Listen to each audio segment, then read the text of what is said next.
প্রয়োজনের বেশি সময় কাটিয়ে দিয়েছি তোমার অপেক্ষায়।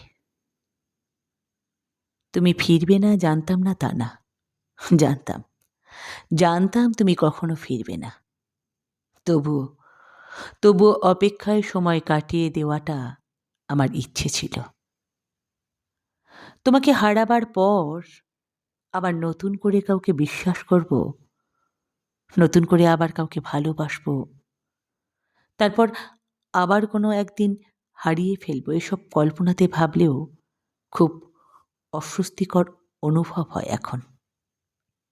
এত মনোযোগ, এত আগ্রহ, এত চেষ্টা, আর দ্বিতীয়বার জীবনকে আনন্দিত করে তুলবে? পূর্বের অভিজ্ঞতা স্পষ্ট না বলে দেয়। তাই তুমি ফিরবে না জেনেও অপেক্ষা করে যাই, কারণ নতুন করে শুরু করার চেয়ে অপেক্ষা করা সহজ মনে হয়।